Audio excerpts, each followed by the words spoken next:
রাত তখন অনেকটা নেমে এসেছে, জানালার বাইরে নীরবতার গায়ে হালকা বাতাস লেগে যাচ্ছে। দূর থেকে ভেসে আসে একটা গাড়ির হর্ন আর ঘড়ির টিকটিক শব্দ। আমি একা বসে আছি ড্রয়িং রুমে। মায়া কোথায় যেন ব্যস্ত, আর জ্যাক ওর রুমে আলো জ্বলছে। আমার স্ত্রী মায়া অত্যন্ত গম্ভীর, মার্জিত ও সংযত। আমাদের সংসার 5 বছর পেরিয়ে গেছে। ভালোবাসা ছিল, ঘনিষ্ঠতাও ছিল, আবার একটা দুরূহ নীরবতাও ছিল মাঝে মাঝে। কয়েক সপ্তাহ আগে জ্যাক আমাদের বাসায় উঠেছে। পুরনো বন্ধু, বিদেশফেরত ফটোগ্রাফার। সাময়িকভাবে থাকার জায়গা দরকার ছিল। আমি বিনা দ্বিধায় তাকে আশ্রয় দিলাম। জ্যাকের সঙ্গে মায়ের প্রথম আলাপটাই ছিল ভদ্র ও সংক্ষিপ্ত। আমি শান্ত ছিলাম। তাদের আলাপ আমার চোখে স্বাভাবিকই মনে হয়েছিল। কিন্তু সময়ের সঙ্গে সঙ্গে আমি লক্ষ্য করতে লাগলাম মায়ের বদল। সেদিন দুপুরে ঘরে ঢুকে দেখি মায়া হিজাব ছাড়েই বসে আছে, একটু খোলামেলা ঘরোয়া পোশাক, চুল এলোমেলো ভাবে খোলা। আমি কিছু বলিনি। হয়তো ওর স্বস্তি খুঁজে নিচ্ছে নতুন করে। তবে মনের ভিতর একটা অচেনা চিনচিনে অনুভব শুরু হয়েছিল তখনই। সন্ধ্যায় জ্যাক 1 কাপ কফি হাতে নিয়ে ডাইনিং টেবিলে বসে মায়া পাশে দাঁড়িয়ে কফিতে চিনি ঠিক আছে কিনা জিজ্ঞেস করছে। তুমি তো খুব যত্নশীল, জ্যাক হাসতে হাসতে বলে। মায়া চোখে একটু মৃদু হাসিয়ে নিয়ে উত্তর দেয়া, অতিথিকে তো যত্ন করতেই হয়। আমি দূর থেকে দেখি, তবু কিছু বলি না। আমার স্ত্রী কি সত্যিই বদলে যাচ্ছে, নাকি আমি অতিরিক্ত ভাবছি? রাতে মায়া পাশে এসে বসে, কিন্তু ওর চোখে একটা আলাদা ভাব। আমি জিজ্ঞেস করি, সব ঠিক আছে তো? সে বলে, তুমি কি আমাকে বিশ্বাস করো? আমি মাথা নাড়ি, অবশ্যই করি। মায়া আমার কাঁধে মাথা রাখে, তারপর আলতো করে আমার ঠোঁটে চুমু খায়। আমার মন কিছুটা প্রশান্ত হয়ে আসে, কিন্তু ঠিক তখনই ও বলে, জানো জ্যাক বলেছে আমি ফটোজেনিক। ও বলছে চাইলে আমি মডেলিং করতে পারি। আমি থমকে যাই। তুমি কি আগ্রহী? মায়া বলে, শুধু ছবি তোলার কথা, আর কিছু নয়। তুমি যদি চাও না তাহলে করব না। আমি তাকিয়ে রই, একটু ভেবে বলি, তুমি যদি স্বাচ্ছন্দ্য বোধ করো তাহলে আমি কিছু বলবো না। ও আমার হাতে হাত রাখে। সেই মুহূর্তে বুঝি আমি হয়তো ওর স্বাধীনতার সীমানায় দাঁড়িয়ে যাচ্ছি। শেষে আমি আমার ঘরে আসি। ঘড়ির কাঁটা দেখছি, সময় এগোচ্ছে, আর একটা সম্পর্ক যেন আস্তে আস্তে দূরে সরছে। সকালে ঘুম ভাঙতেই দেখি মায়া আয়নার সামনে দাঁড়িয়ে হালকা মেকআপ করছে। এত সকালে মেকআপ? জিজ্ঞেস না করে চুপ করে রইলাম। ও পেছন ফিরেও তাকাল না, শুধু বলল, আজ জ্যাক একটা ফটোশ্যুট করতে চায়। বাড়ির ছাদে শুধু প্রাকৃতিক আলো। ও বলেছে তুমি চাইলে তুমিও থাকতে পারো। আমি হেসে বললাম, থাকলে কি তুমি স্বস্তিতে থাকবে? মায়া কিছুক্ষণ চুপ করে থেকে বলল, তুমি না থাকলে আমি একটু বেশি স্বাভাবিক থাকতে পারি, রিল্যাক্সেড থাকি। আমি মাথা নাড়লাম, বললাম, তাহলে আমি নেমে যাই। ছাদে গিয়ে দেখি জ্যাক বড় একটা ডিএসএলআর ক্যামেরা হাতে নিয়ে দাঁড়িয়ে আছে। মায়া সেখানে পৌঁছে গেছে আগেই। হালকা লাল টপ আর ড্যানিম প্যান্ট, এ খোলা চুলে সত্যিই এক অন্যরকম লাগছে ওকে। জ্যাক মুগ্ধ হয়ে তাকিয়ে আছে। ভেরি ন্যাচুরাল পোস্ট দাও মায়া, চোখে আত্মবিশ্বাস রাখো। আমি নিচ থেকে ছাদের দিকে তাকিয়েছিলাম। জ্যাক আর মায়ের হাসি, আলাপ, ক্লিক ক্লিক শব্দ, সব একসাথে কেমন যেন অন্যরকম শোনাচ্ছিল। হঠাৎ মনে হলো এই মুহূর্তগুলোর মাঝে আমি নেই। বিকেলে টেবিলে বসে মায়া আমার সামনে এলো। অ্যালবাম খুলে ধরে, দেখো কেমন লাগছে। ছবিগুলো চমৎকার হয়েছে। সত্যি ওর ভেতরে একটা সৌন্দর্য আছে যেটা এতদিন চোখ এড়িয়ে গেছে। আমি বললাম, ভালো, খুবই ভালো।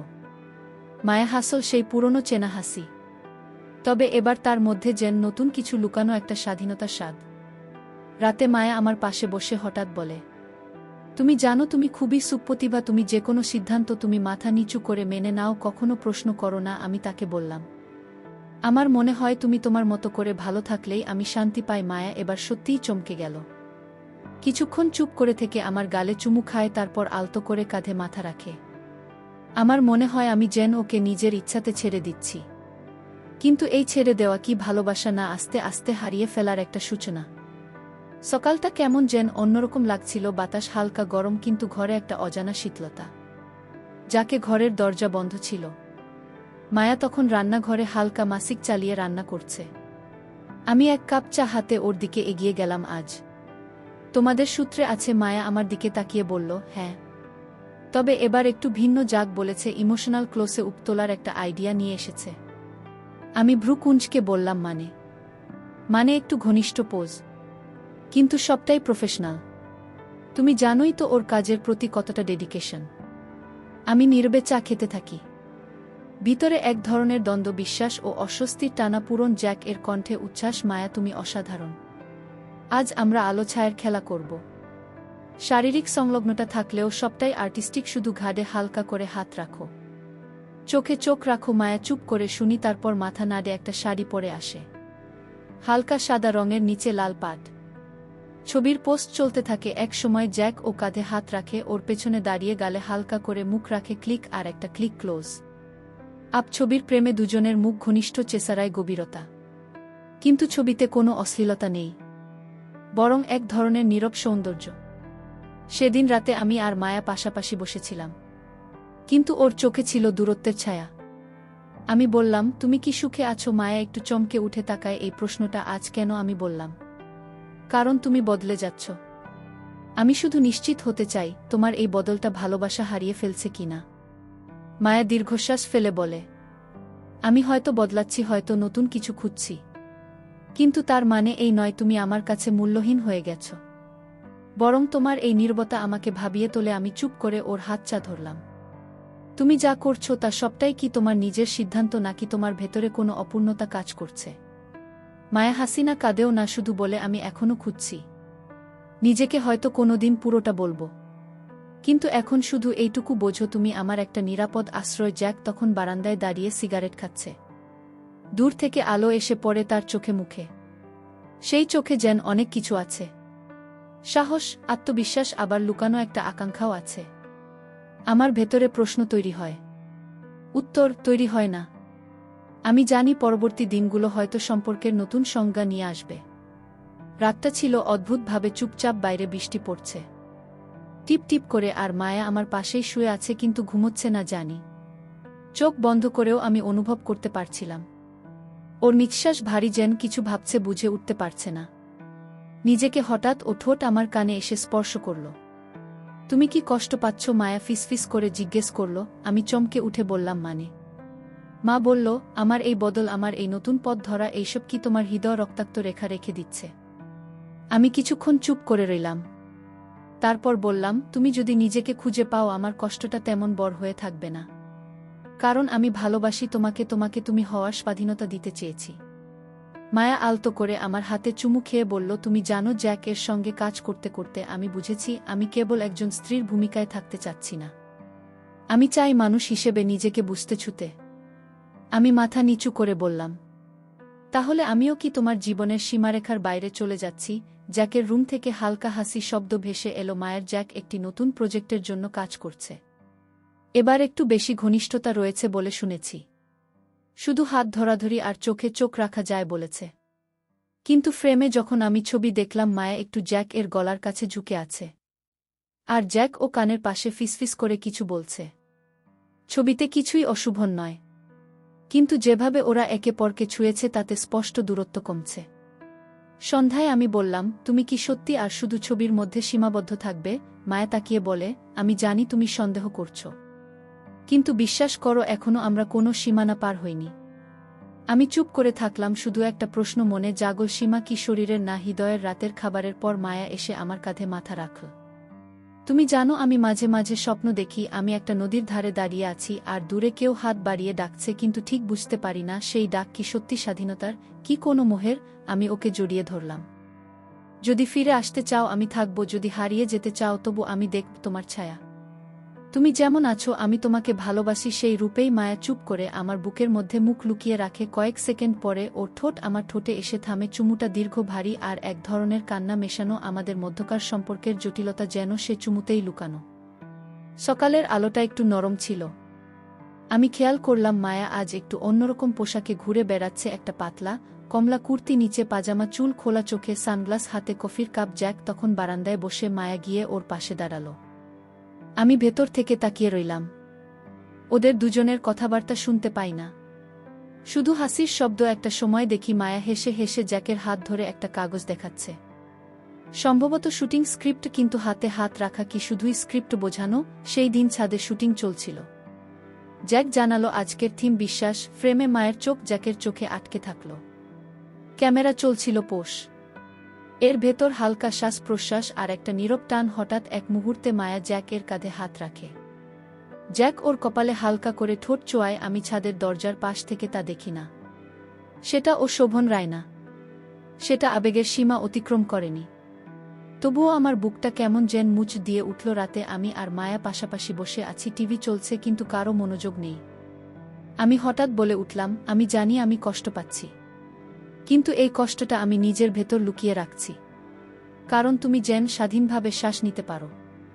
মায়া চুপ করে রইল কিছুক্ষণ, তারপর আমার দিকে ঘুরে বলে, তুমি সবসময় এমন কেন, এতটা নীরব, একটা সহনশীল, কখনো গলা তোলো না? আমি যদি ভুল পথে যাই তবুও তুমি কিছু বলো না কেন? আমি হেসে বলি, তুমি কি জানো, এই নীরবতা কখনো কখনো ভালোবাসার সবচেয়ে কঠিন পরীক্ষা হয়ে ওঠে। আমি যদি বাধা দিই তুমি হয়তো দূরে চলে যাবে, কিন্তু যদি নীরব থাকি তবু আমি তোমাকে হারাচ্ছি ধীরে ধীরে। মায়া উঠে এসে আমার গালে একটা চুমু খায়। সেই চুমুতে ছিল অপরাধবোধ, অনুশোচনা, আবার মায়া। আমি জানি তুমি কষ্ট পাচ্ছ জ্যাক, আর আমরা কাছাকাছি হচ্ছি, তবে এটা শুধু শারীরিক নয়, এটা এক ধরনের মানসিক বন্ধন। তুমি যদি না চাও আমি দূরে সরে যাব। আমি কিছু বললাম না, শুধু ওর হাতটা ধরে রাখলাম। তোমার যাত্রা যদি এখনো আমার পাশে শেষ না হয় তবে আমি হেঁটে যাব এই নরক পথটাও সকাল থেকেই। মায়া কিছুটা চুপচাপ, চোখে যেন কোনো দ্বিধা খেলা করছে। আমি জানি একটা সিদ্ধান্ত হয়তো ওর মনে পাক খাচ্ছে। জ্যাকের দিকে টান, কিন্তু আমাকেও পুরোপুরি ছেড়ে যেতে পারছে না। আমি ওকে জিজ্ঞেস করলাম, তুমি কি আজও শুয়ে যাচ্ছ? মায়া একটু চমকে উঠল, তারপর নিচু স্বরে বলল, হ্যাঁ, তবে আজ একটু অন্যরকম। আমি আর কিছু বললাম না, শুধু মাথা নিচু করে নিজের চায়ের কাপ নাড়াতে লাগলাম। ছাদে আলো ফিকে হয়ে আসছে, জ্যাক ক্যামেরা সেট করছে। মায়া ওর সামনে দাঁড়িয়ে। আজ ওর পোশাক একটু বেশি সাহসী, একটা অফ শোল্ডার সাদা গাউন, পেছনটা অনেকটা খোলা। মায়ের মুখে আলতো মেকআপ, চোখে গভীরতা।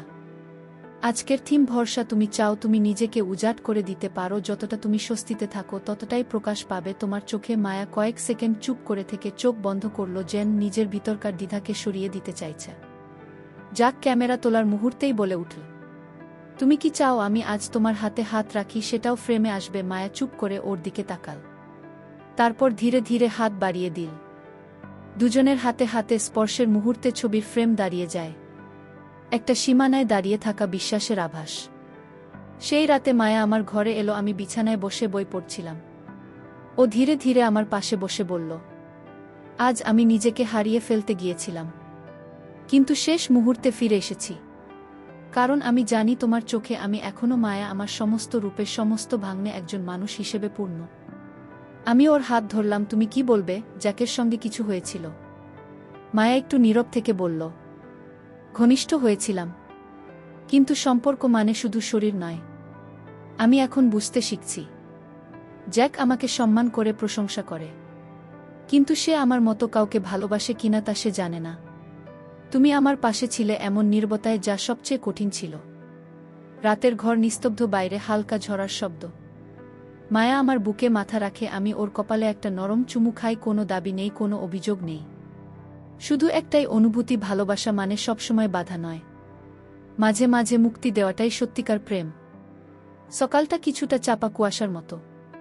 মায়া জানালার ধারে বসে বাইরে তাকিয়ে আছে। জ্যাক নিচের বারান্দায়, আমি চুপচাপ ওদের দুজনকে পর্যবেক্ষণ করছি।